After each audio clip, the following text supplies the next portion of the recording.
별거 아니에요. 그냥 의자에서 넘어진 환자인데요. 그렇지만 뼈가 완전히 부러져 버렸어요. 그러니까 이 환자는 뼈도 잘 붙지 않을 환자이고 나이도 많은데 심지어는 분류압되면서 괴사까지 올 가능성이 높다. 그럼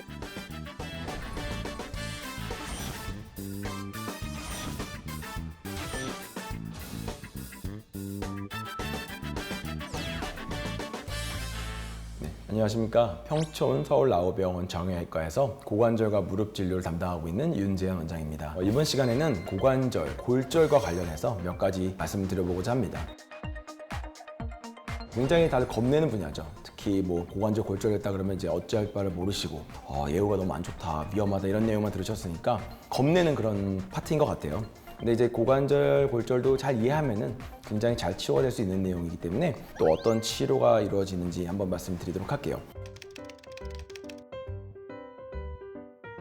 골절은 대부분 다 여기 다리뼈에서 일어납니다. 우리가 딱 이렇게 대퇴골 모형을 보면은 여기가 딱 봐도 머리처럼 생겼잖아요. 그러니까 이게 골두예요. 이게 골두인 거고, 골두. 그러면 이제 머리 다음은 목이 나오겠죠. 그러니까 여기 딱 끝난 부위에서 여기서부터 여기까지는 목이에요. 이걸 경부라고 하죠. 대퇴경부라고 할 수 있겠고, 그 대퇴경부가 끝났는데 여기 선이 있어요. 이렇게 튀어나온 선이 있는데 그 선부터 여기 있는 뼈 아래쪽까지, 즉 여기서 일어나는 것을 전자간이라고 하죠. 그러니까 경부, 전자간. 뭐 그 이하는 아래쪽이니까 전자하라고 하겠죠. 전자하 골절. 그리고 이제 그 전자라는 것이 뭘 얘기하냐면 이게 뼈 튀어나온 걸 전자라 그래요.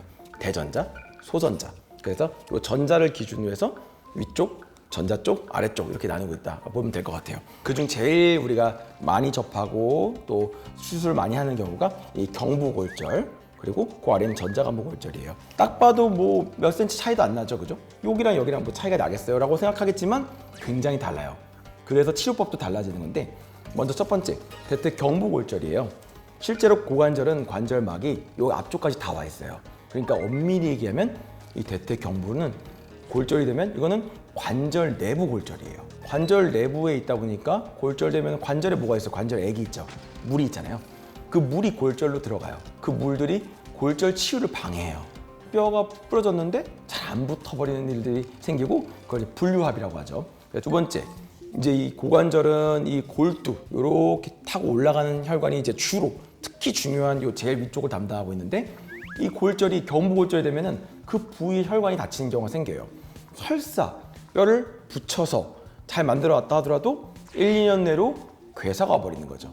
그러니까 여기는 분류압과 골괴사가 굉장히 호발하는 부위예요. 그 예측을 하기 위한 모델이 이제 우리가 이 분류 모델에 있는 거예요. 1형은 부분 골절이면서 이렇게 약간 우직근하면서 그냥 모양만 좀 틀어진 케이스. 그 2형은 깨지긴 다 깨졌는데 모양 변형이 전혀 없는 형태의 골절이 있어요. 깨지기만. 3형은 깨지면서 전이가 시작된 케이스. 4형은 완전 전이가 돼서 그냥 두동강 나버렸다고 해야 될까요? 그게 완전 망가진 케이스인데, 그 중을 이렇게 두 개 나눌 수 있을 것 같아요. 전이가 없는 골절과 전이가 발생한 골절. 근데 발생하는 것 중에는 어떠한 정도로 발생했냐가 이제 3형, 4형을 나누게 되겠죠. 전이가 없는 골절은 상대적으로는 설사 관절 내 골절이지만 혈관 공급이 망가지지 않았을 거라고 생각하고 뼈를 붙일 수 있는 거고, 전이가 이미 많이 발생해버렸다? 그럼 어쨌든 괴사 위험이 있겠죠. 그래서 1형 골절 케이스예요. 1형 골절이니까 77세 여성 환자분이지만 괴사 안 올 것 같으니까 그냥 이렇게 나사만 그대로 삽입해가지고 뼈를 붙여버리는 수술을 했고, 환자는 뭐 3개월째 잘 붙었어요. 두 번째 케이스, 61세 남자예요. 약간 E형인데 심하게 전이는 없었고 61세면 젊잖아요. 이거 당장 인공관절 할 수는 없겠죠. 그래서 이 환자에게서도 이렇게 기구를 삽입하는 요즘 나온 좀 기구인데요. 그래서 이렇게 3.5개월 만에 거의 모양 변형 없이 완전하게 붙었죠. 그래서 그런 경우가 되겠고, 이제 조금 나이가 들고 86세, 뼈가 약하다 보니까 별거 아니에요. 그냥 의자에서 넘어진 환자인데요. 그렇지만 뼈가 완전히 부러져 버렸어요. 그러니까 이 환자는 뼈도 잘 붙지 않을 환자이고 나이도 많은데 심지어는 분류압되면서 괴사까지 올 가능성이 높다. 그럼 이건 인공관절 가야죠. 그래서 이런 경우는 인공관절을 하는 거예요. 보통의 대퇴경부에서 골반 쪽에 큰 문제가 없다면 표준적인 치료는 이렇게 반치환술이에요. 굉장히 이쁘죠? 골반 쪽을 건드리지 않아야 되다 보니까 이거는 뱅글뱅글 움직여요. 이렇게 막 움직이게 되어 있는데 여기는 되게 금속면으로 되어 있어서 이게 실제 자기 비구, 골반 쪽에 있는 관절의 연골과 닿는 거죠. 그래서 이렇게 미끌미끌하게 움직이는 걸 반치환술이라고 해요. 그 다음은 그 하나 아래죠. 여기가 전자간 부위인데 이 아래쪽 골절에 대해서 볼 필요가 있겠어요. 그러니까 실제로 여기는 이제부터 관절 밖이에요.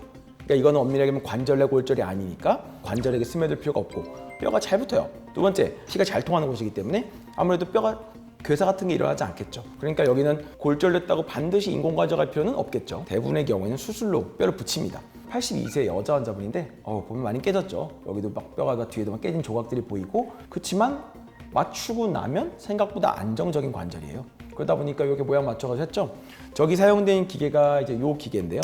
요게 이제 금속 정이라 그래가지고 이제 요걸 먼저 뼈 안에다가 심지를 크게 세우고 그 다음에 구멍을 뚫어가지고 여기서 이렇게 들어가는 거예요. 이렇게 들어가면 실제로 이렇게 들어가게 되는 건데, 이게 그러다 보니까 이게 뼈에 들어가고 나면 안 보여요. 환자분들이 이거 뭐 금속 튀어나오거나 그러지 않냐 하는데 뼈에 박혀있는 기계이기 때문에 나이 드신 분들은 굳이 빼지도 않아요. 그냥 안 빼도 됩니다. 저는 70대 이하로는 뽑아요. 70대 이상은 안 뽑아요. 다음 케이스입니다. 87세 남성 환자분인데 방금 전에 보였던 케이스와는 조금 달리 굉장히 심하게 망가졌어요. 엑스레이상에서도 뭔가 형체를 잘 알기 어려울 정도로 뼈가 여러 개의 분쇄 형태로 골절이 있고요. 많이 무너져 있죠. 그래서 이런 경우 이제 고민이 되겠죠. 이거를 갖다가 원래 모양을 살려서 과연 골절 수술하는 게 맞는 건지, 아니면 그냥 통째로 이제 없애버리고 인공관절로 가는 건지 좋을 수 있는데, 인공관절로 가는 게 다 간편하고 쉽다고 생각하면 안 되는 게, 이 뼈 옆에 굉장히 많은 근육들이 붙어 있고요. 그런 근육들 살리기도 쉽지가 않고, 또한 막 조각조각 맞추다가 요거는 못 살리겠다, 요 뼈는 제거해야지, 제거하다 보면 정작 수술 끝나고 나면 남은 뼈가 없어요. 그 조각들을 다 붙이지 않아도 돼요. 또 우리가 자연 치유력이라는 게 있잖아요. 중요한 구조물만 맞춰 놓으면은 뼈가 붙고 그 주변에 있는 조직들을 크게 건드리지 않아도 지들끼리 또 치유가 되거든요. 그러니까 사실 우리가 이 금속정 수술한다는 것 자체가 다친 부위를 째는 게 아니에요. 위아래로 구멍만 뚫어가지고 이렇게 구멍 뚫고 수술하는 거기 때문에 실제로는 그 부위들을 크게 건드리지 않죠. 그러니까 이 환자 87세, 뼈도 안 좋아, 심하게 으깨졌어, 수술했지만 4개월 뒤에 보면은 뼈는 잘 붙었어요. 이 환자 생각보다 잘 걷거든요. 그러니까 인공관절 수술이 답이 아닌 건 아니지만, 인공관절도 이러한 특히 전자간 골절에서는 까다로울 수 있고, 그렇기 때문에 선택을 잘해야 돼요. 사실은 이 뼈가 여러분 보시면 아시겠지만 심지어 이거 플라스틱 모형인데도 제가 부서뜨리려고 하면 잘 안 돼요. 그만큼 딱딱한데 이 뼈가 부러지는 상황이다? 그거 이상한 거예요. 왜 부러질까? 첫 번째, 뼈가 약한 거죠. 두 번째, 나이 드신 분들은 그냥 화장실에서 넘어져요. 여기 의자에서 넘어졌는데 뼈가 부러진단 말이죠. 그러니까 결국은 뼈가 약한 것도 문제지만 의자에서 넘어지는 것조차 컨트롤하지 못하는 연령대, 그거를 조절해주지 못하면 또 골절은 올 수 있어요.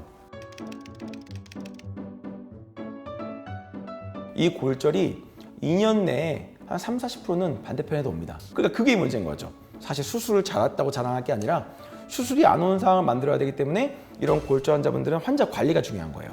그럼 어떤 관리가 이루어지는 게 중요하냐? 뼈가 약하니까 골다공증 약물 치료를 해야겠죠. 두 번째, 당연히 이제 식이습관 개선을 통해서 뭐 영양 섭취를 잘하고 근육을 키울 수 있게 여러 가지 단백질 같은 걸 먹는다든지 해야 될 거고요. 뼈를 만드는데 주 재료가 되는 칼슘과 비타민 D가 있잖아요. 그래서 칼슘과 비타민 D를 섭취하는 것도 중요하겠고, 이제 골절 이후 이제 다시 근육을 키우고 하기 위해서 운동하고, 또한 이 골절 잘 치유된 이후에도 합병증이 남잖아요. 그런 다리를 전다든지 그런 것들을 잘 없애기 위해서 재활을 잘하는 것도 중요하겠고, 마지막으로 제일 중요한 건 이거예요. 낙상을 예방해야 돼요. 안 넘어져야 되는 거예요. 아무리 뼈가 약해서 뭐 진짜 골다공증이 심한 분들은 제 손으로도 부러뜨릴 수 있을 정도 뼈가 되는데 안 넘어지면 그만이거든요. 한동안은 골다공증에만 굉장히 관심이 쏠렸어요. 골다공증이 뼈가 약해진 주 원인이니까 뼈를 강화하면 될 것이다. 근데 최근에 10년 요 사이로 근데 환자의 근육 감소도 문제다. 80세 할머니, 막 간신히 지팡이 할머니 할아버지들이 그렇게 노쇠한 거는 되게 당연하다고 생각하잖아. 근데 이제는 그렇지가 않은 거예요. 나이가 들면서 몸이 망가지는 거는 어떻게 보면 질환으로 취급하는 거죠. 이런 것들을 통칭적으로 얘기해서 이제 요즘 이렇게 표현을 합니다. 거동장애 증후군이라고 하는데요. 골다공증도 들어가 있고 근육량의 감소도 들어가 있고요. 걸음걸이가 얼마큼 느리고 빠른지, 그래서 보통 이제 1초에 1m 이상 걸을 수 있느냐 없느냐를 좀 나누고요. 그 외에도 이제 근육의 기능을 갖다 평가할 때 악력 평가를 많이 해요. 그리고 환자가 이미 낙상해서 부러져 본 경험이 있는지, 이게 굉장히 고위험이거든요. 이런 것들을 종합해서 이 환자는 거동장애 증후군이 있다, 없다를 나눌 수 있게 되고, 그 거동장애군이 있는 분들은 당연히 골절 위험도가 굉장히 높겠죠. 낙상을 예방하기 위한 환경이 굉장히 중요해요. 화장실에서 바닥에 미끄럼 방지 패드를 깔아서 할머니 할아버지들이 소변 보고 나오시다가 확 미끄러지지 않게 해주는 것도 중요하겠고, 또한 기립성 저혈압이라 가지고 확 일어나면 어지럽잖아요. 아이고 확 어지러운데 변기라든지 욕실 주위에 손잡이 같은 걸 설치해 가지고 할머니 할아버지 그걸 지탱할 수 있는 걸 만들어 준다든지, 또한 이제 어르신들 눈이 안 좋잖아요. 밤에 침침해요. 문지방에 걸린단 말이죠. 그런 문지방 같은 거 없는 환경을 만들어주고 턱이 없애는 거죠. 그것도 중요하고, 또 야간 조명 같은 거 요즘 많잖아요. 이렇게 지나가면은 딱 센서 있어서 불 들어오는 식으로 그런 걸 통해서 낙상을 적극적으로 예방하는 게 굉장히 중요하다고 할 수 있겠습니다. 우리가 고관절, 골절의 종류, 그리고 수술법, 그리고 또 수술 이후에 적극적인 재활과 예방 관리에 대해서 알아봤습니다. 경청해 주셔서 감사합니다.